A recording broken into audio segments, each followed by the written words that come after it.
Welcome to NinonSpeaks. I'm Ninon de Rosa, and of course, you know, well, you might not know because I'm on Zoom, so how would anybody know anyway? I'm actually in Vegas, and I have a fabulous guest, and as I don't know if you all know out there either, you probably don't know anything about me, actually. I don't pre-interview my guests, so she's looking at me saying, what on earth is she going to ask me? How does she know what to ask me? How does she know what to do? Well, that's my profession. Anyway, her name is Eileen Grubba. Grubba. Grubba. Yeah. Eileen Grubba, and she looks amazing. I know she's an actress, and she's a writer, and she's all the above. And she looks, you know something, some people, Eileen, look talented, and you look talented. Oh, thank you. You've got that look, that fabulous look. How are you tonight? I'm doing great, thank you. Good. And where are you actually? What part of the world are you? I'm in Los Angeles on the edge of Beverly Hills. Oh, the edge of which edge? The edge that is between Woodland? West Hollywood and Beverly Hills. Beverly Hills and West Hollywood? Yeah. I know exactly where you are. I used to live up one. I lived on Mulholland Drive. Oh, okay. I lived at 7534 Mulholland Drive and overlooked the all Hollywood and the Hollywood Hills. It was beautiful. And I used to jog up and down Runyon Canyon. I'm sure you know Runyon Canyon. I do. I went up Franklin Canyon today. Oh, you are Franklin? Yeah, that's always a good bypass. So how are you, Eileen? I'm doing wonderful. Thank you. How are you doing? I'm doing great. Well, good now. And so you're in Vegas, right? Yes, I'm in jolly old Vegas, and it's all coming together, and everything's wonderful, and the people are amazing. The entertainment's coming together, and it's just like it's happening, and everybody cannot wait to get out. That every single, like every venue is sold out, which is gorgeous. It's great. Wow. You know, Cool. That's good to hear. Yeah, we're coming back to life. Absolutely. So what is your main thing that you like to do?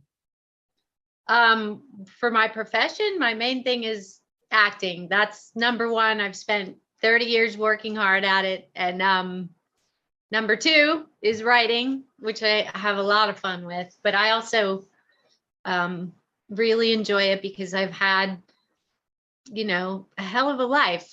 And so sounds like it. Franklin Canyon and Runyon Canyon, you've had a great life, let me tell you, because that's where all the action is. That's Hollywood action and drag. I have a lot of things to write about, so I have a lot of things to say. So I enjoy the writing very much, but all of that to say the acting is my number one thing. It's what I've worked the hardest for, and it's what I enjoy the most. And if you've been in it for 30 years, that means you must have done quite a lot. Have you been on any of the sitcoms? Sitcoms have not really hired me. I think I've been on one or two of them. I get hired a lot for dramas. I love comedy though, and I have a lot of fun with it. I just haven't gotten, you know how our industry kind of puts you in a niche. Yes, that you kind of get a job, and then you get the second job is the same as the one you just did. Now, all of a sudden, you're characterized as this person. Yes. And it's funny because, funny you bring that up, because a lot of the actors and actresses don't want to be characterized as anything. They want to be able to take on all these different parts. How do you break that? You know what? I think you have to get really famous to break it. Then you have the power. But you know, for the working actor, it's kind of good to get typecast because then you will work.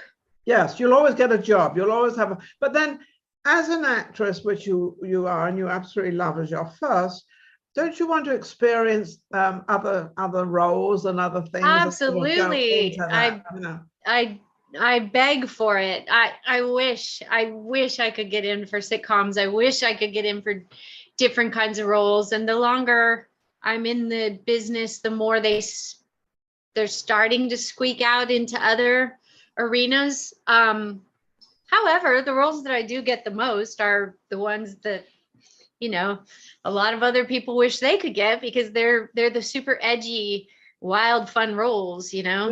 Yeah. Well, because you're that type of person. That's why. And you know, it's a funny thing because once you've kind of done one role like that, and producers, word goes around to directors and producers, yes, she's on time, yes, you want her to play this role, yes, you want her to be funny, yes, you want her to be serious. And when you get that you're always on time and you're always doing everything, they can rely on you. And That's a true. lot of these actors, you can't rely on them because they sometimes don't turn up.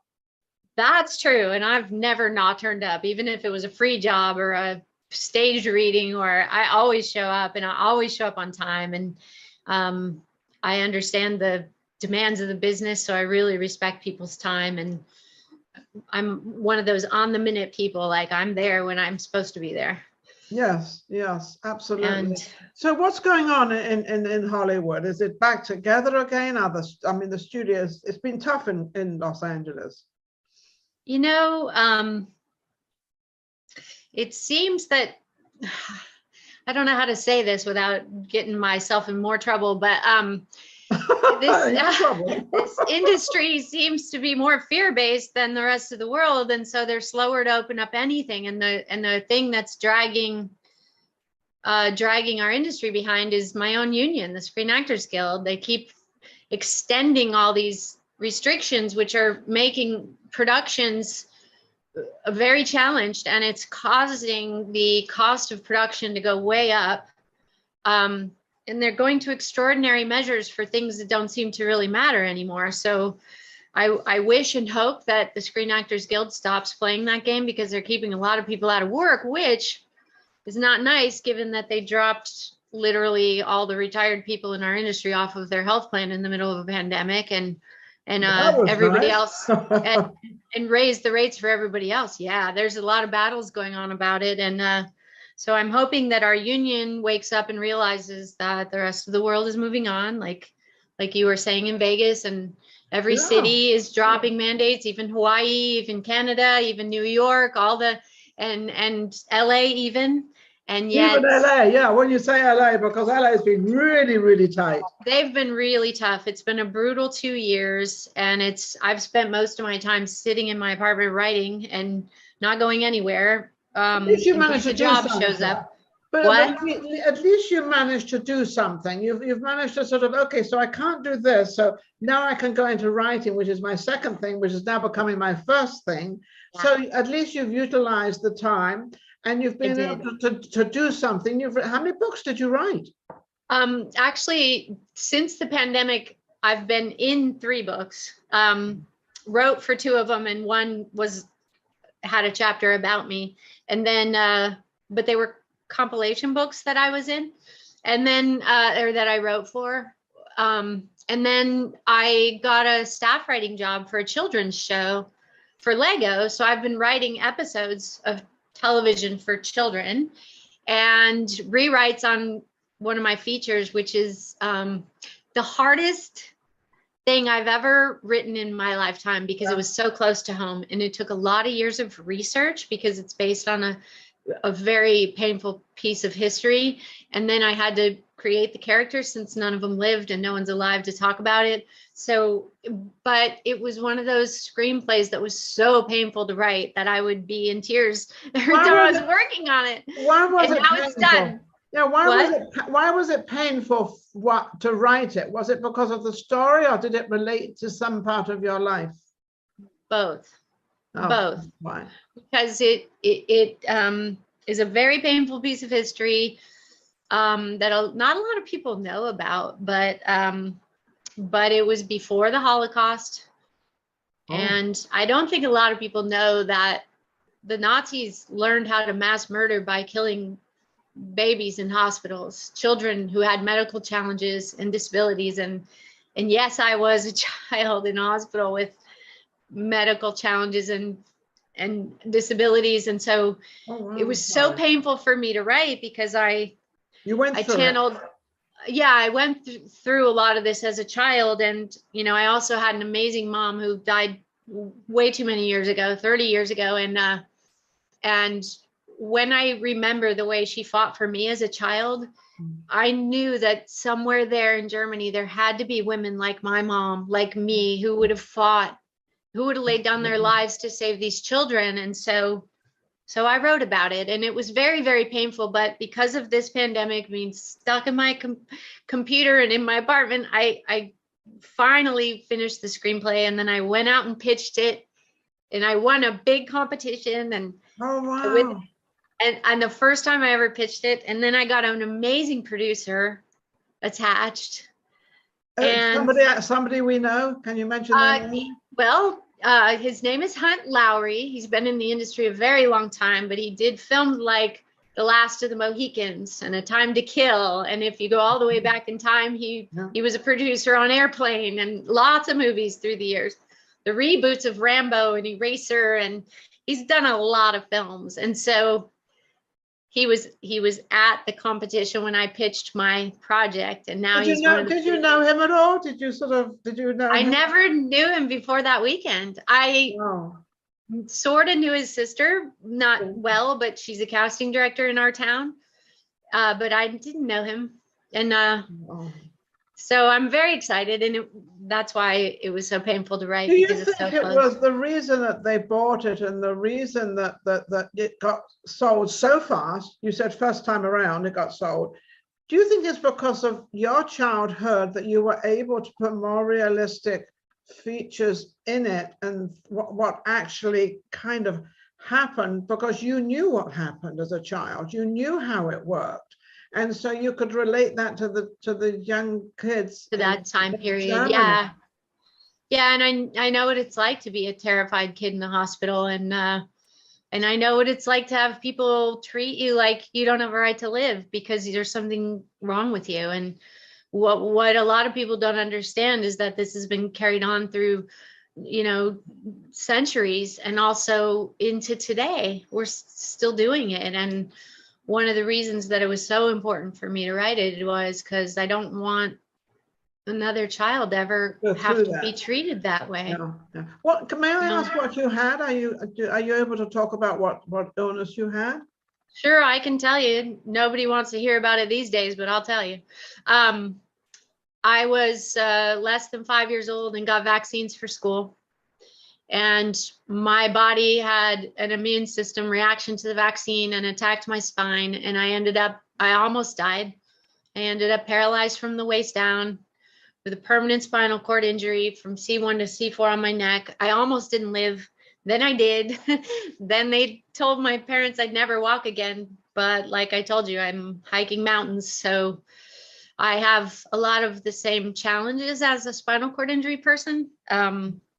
But I walk and I hike. So you know the truth. So you know the truth. You know exactly how it worked, how cruel people were, how people looked at you, and how they judged you.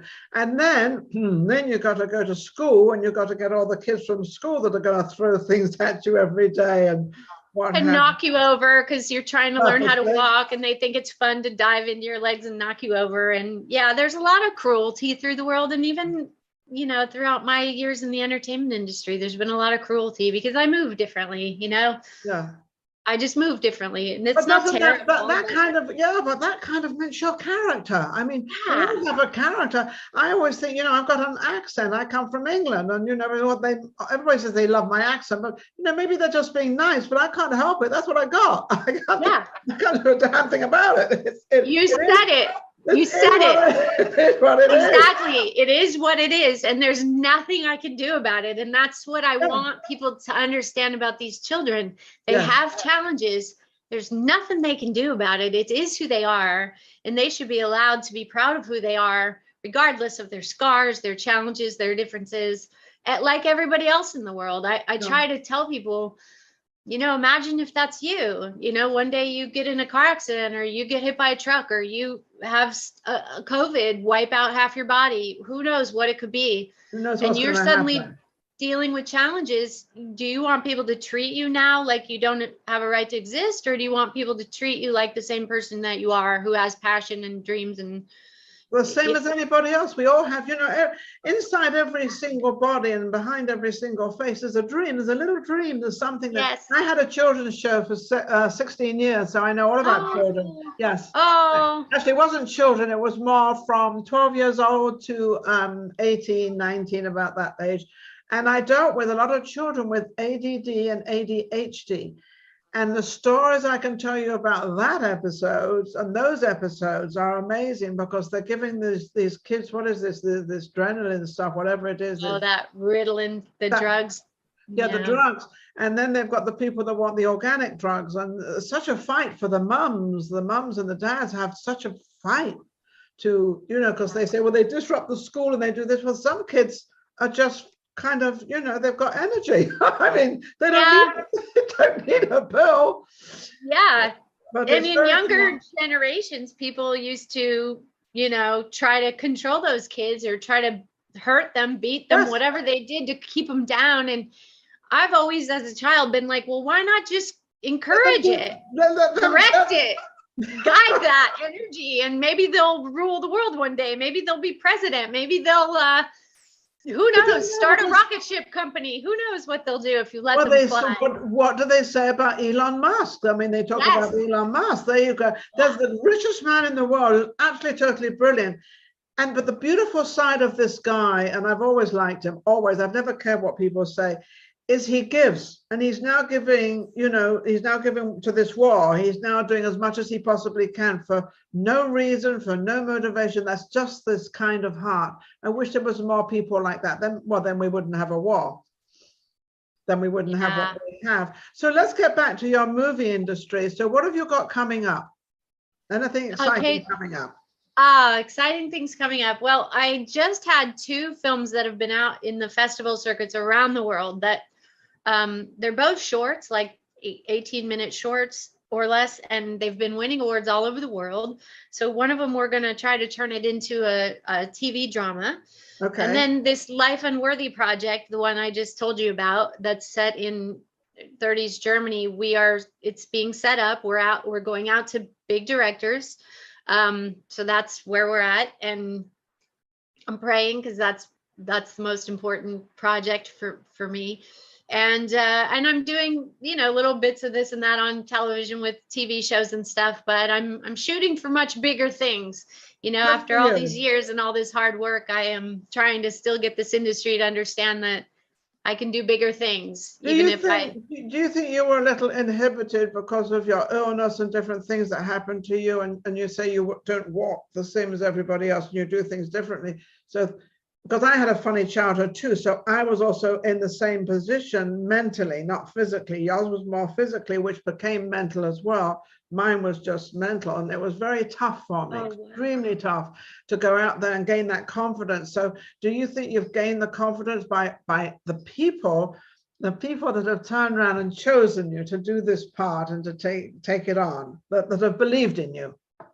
I think that every time somebody strongly believed and stood up for me and let me work, I made them very glad they did, because I always show up with everything I've got, all guns blazing, and often those roles would expand. But I believe that the confidence that I gained is because I've literally worked harder than any 20 actors put together through many years. I've never stopped working.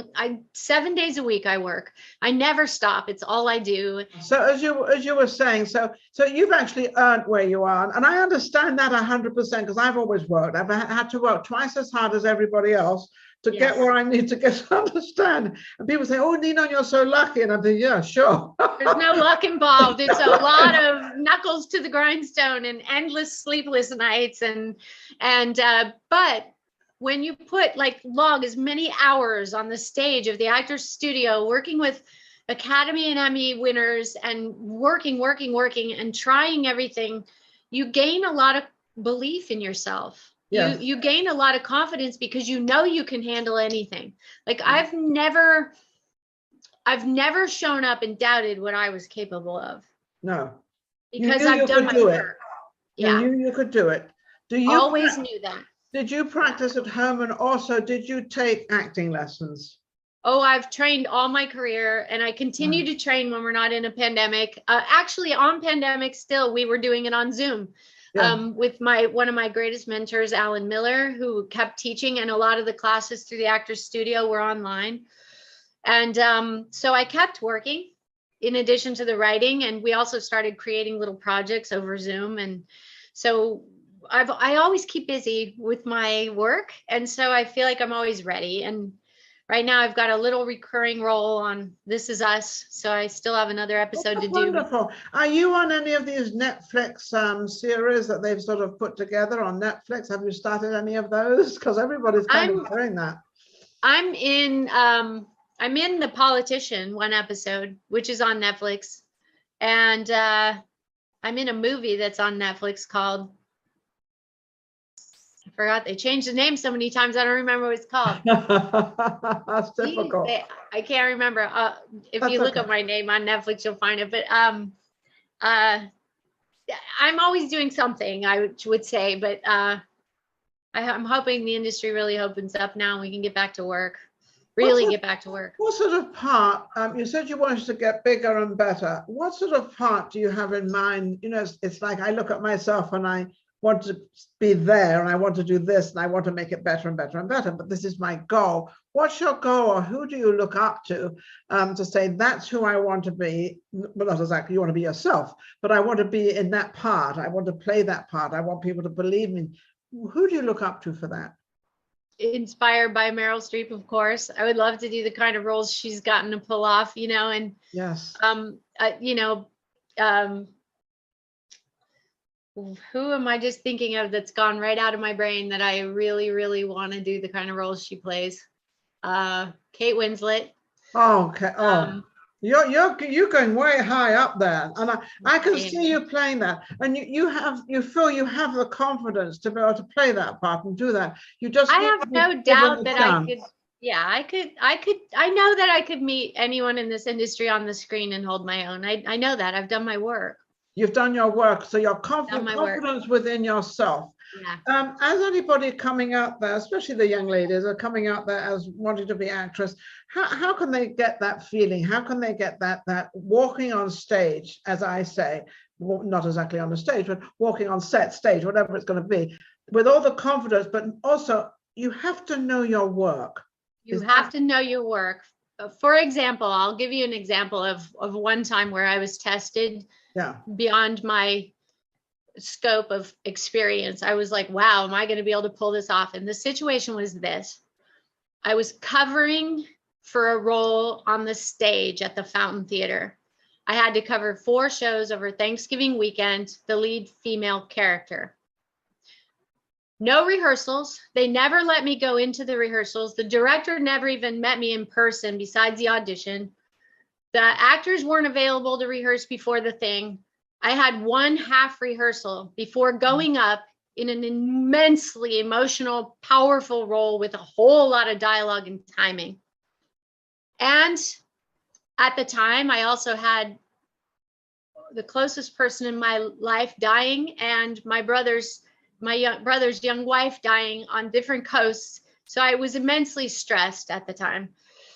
And my brain was very scattered because, you know, the person I loved the most in life was dying. Yes. And so I got to come and watch a few of the shows, but I never got to rehearse. But I knew my work. And when I asked for any kind of direction, all I got was copy the other person that was doing the role. I'm like, I'm not copying anybody. You know, I've been working I've been working in this town for a very long time. I'm not copying anyone else. And besides, the character's life experience was so close to home for me. Yes. Really close to home. So I did my work and I invited all my Actors Studio people. And Barbara Bain is a great friend and mentor, and Alan Miller and all these wonderful people from the Actors Studio came out to see it, including the man I was telling you that was dying. He showed up. It was the last time he saw me on the stage. And afterwards, they met me outside, and I don't think a single one of them didn't have tears running down their face because I put my life into that role. Yeah. And but you could relate to it, though. You could relate to the role, so that's why you could play it so well. Wow. And also because I had trained so hard for so many years at the Actors Studio, so many times jumped up on a dime when they had a cancellation and got up and did stuff when I wasn't really fully rehearsed. And I just got so used to being able to be the girl who fills in every time there was a an opening. And so I just did a whole play like that, and it worked, and it moved the audiences, and the house was packed. And after that, I was like, okay, I have faith in myself that I will show up no matter what. Yeah. You know, I know I'll show up for me. I can't count on anyone else really in this town, but I can count on me to show up for me. You know, it's funny you say that, because that's one of my teaching things. I do a lot of teaching and helping people out there, one-on-ones. And the one thing I try to let them know that you've got to take care of you, and until you are in the right place. And if you're not in the right place and you don't take care of yourself, you can't take care of anybody else, and you can't do other things. You've got to make sure that you're grounded, and you know who you are, you know why you are, you know everything about you. But you have to do that first. You can't take care of somebody, like you can't do a role and then think afterwards, well, it was that role, not that role. It's got to be the first one you think of, because it's got to be what you're portraying. How do you manage to get into a role, or do you play a lot of roles that are kind of geared towards your life? I try every kind of different role. You wouldn't believe, I mean, at the Actors Studio for a lot of years, I was playing a lot of those Marilyn Monroe kind of roles, or Meryl Streep kind of roles, and all the wild and crazy challenging roles. I played them all, and I've tried everything. Earlier asked, what do I really want to do? One day I really want to be on a lighthearted romantic comedy that's a lot of fun, or a fun comedy. So because I haven't had it. Okay, so if they're not choosing you one, why don't you write one? Well, I've written two. Oh, okay, I've written two. Okay. And I've got to get them sold. I was going to say, anything happened to them yet? Do you try to sell them with you playing the lead? I often will write myself as the second lead in most things, because I know they're always going to say they need a bigger name. So I try to write myself as the second instead of the first lead, so that when they say, well, we'll have to have a name, I'll say, well, fine, give him the lead role. I'm going to give you a little advice. I'm going to tell you something right now, and I have no right to probably do that, but I'm going to do it anyway. I'll take it. Write yourself as the lead. Okay. You're already giving people the message of being a second person. Yeah. You're putting that in there as a second person. Don't do that. Let them choose. If you got guts enough to write yourself as the lead, you got guts to play it. Yeah, that's true. So that would be my little bit of advice. Now we've come to kind of the end of this interview, which has been absolutely fabulous. I've learned so much, and it's great for our audience out there, and also to get you out there as well. Now, how can anybody get in touch with you? Well, I'm easy to find online by my name. I'm on IMDb.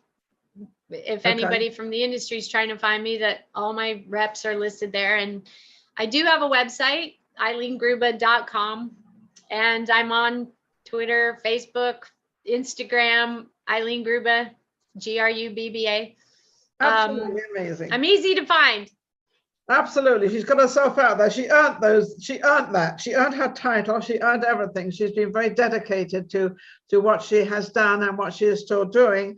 And now I want to let everybody out there to cast her as the lead in their next movie. Absolutely. I mean, she's got a great personality. Look at her. She's got a great personality. She's absolutely fabulous. Thank you to my audience out there for watching, and also for, I'd like to thank Maria Pureza also, because she's the one that finds all my talent and does everything.